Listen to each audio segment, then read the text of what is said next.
Au nom du Père et du Fils et du Saint-Esprit, Amen. Le Seigneur soit avec vous et avec votre esprit. Frères et sœurs, chers amis, fous de Jésus, bonjour et bienvenue à notre rendez-vous de méditation de la parole de Dieu à l'écoute de la voix de Sainte Thérèse de l'Enfant Jésus avec l'abbé Marien Raoul Bogla, le fou de Jésus depuis la colline. Je crois en Dieu, Meneb et Job de Samba.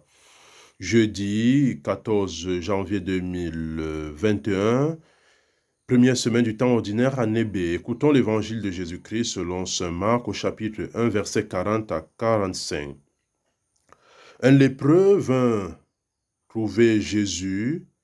Il tombe à ses genoux et le supplie. Si tu le veux, tu peux me purifier. Pris de pitié devant cet homme, Jésus étendit la main, le toucha et lui dit, « Je le veux, sois purifié. » À l'instant même, sa lèpre le quitta et il fut purifié. Aussitôt, Jésus le renvoya avec cet avertissement sévère.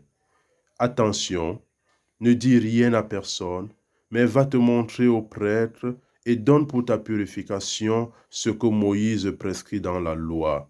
Ta guérison sera pour les gens un témoignage. » Une fois parti, cet homme se mit à proclamer et à répandre la nouvelle, de sorte qu'il n'était plus possible à Jésus d'entrer ouvertement dans une ville. Il était obligé d'éviter les lieux habités, mais de partout, on venait à lui. Acclamons la parole de Dieu. Louange à toi, Seigneur Jésus. Fou de Jésus, méditons. Un lépreux vient trouver Jésus. Il tombe à ses genoux et le supplie. « Si tu le veux, tu peux me purifier. » Mes frères et mes sœurs, le lépreux ou toute personne atteinte de cette maladie, la lèpre, était dans la société juive et même dans nos sociétés une maladie de la honte. C'était une maladie qui était considérée comme une punition de Dieu pour le péché commis.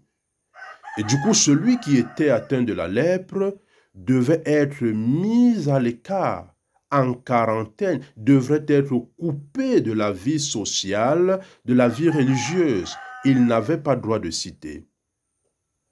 C'était un homme abandonné, c'était un homme isolé.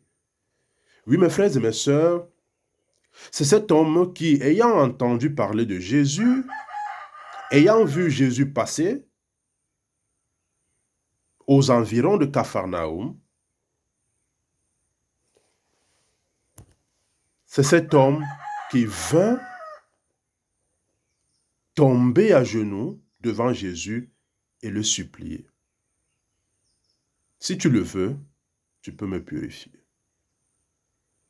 Mes frères et mes sœurs, Jésus, pris de compassion devant cet homme, étendit la main, le toucha et lui dit, « Je le veux, sois purifié. » Jésus pose 3 actions.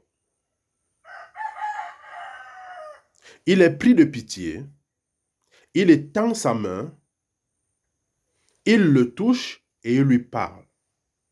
Il a d'abord un sentiment, c'est qu'il est pris de pitié, de compassion. Le premier geste, c'est qu'il étend sa main, il le touche et il lui parle. Mes frères et mes sœurs, Jésus,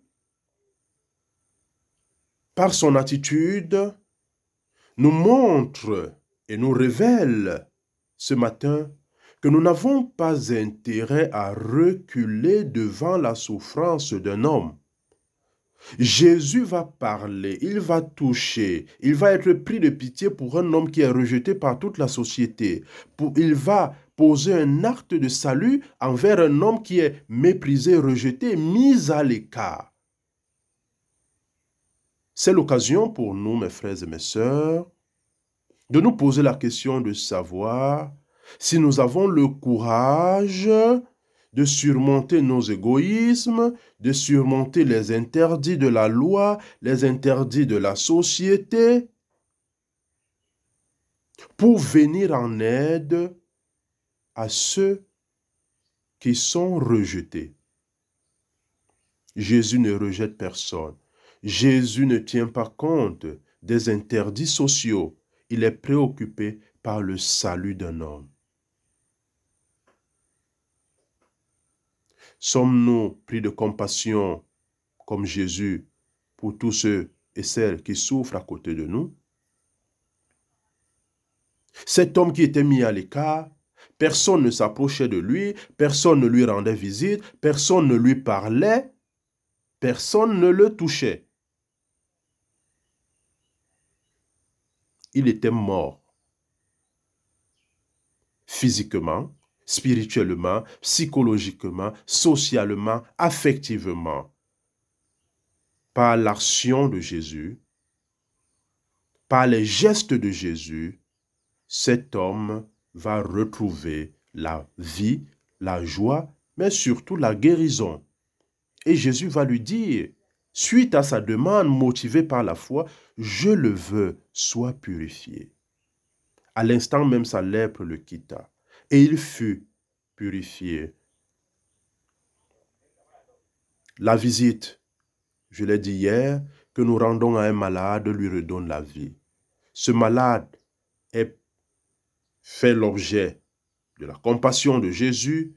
Jésus étend sa main, Jésus le touche et Jésus lui parle. Mes frères et mes sœurs, mes chers amis, ils sont nombreux autour de nous pour qui nous n'avons pas de compassion, pour qui nous ne tendons jamais la main. Ils sont nombreux que nous ne touchons pas à cause de leur situation, à cause de leur maladie, à cause de leurs difficultés.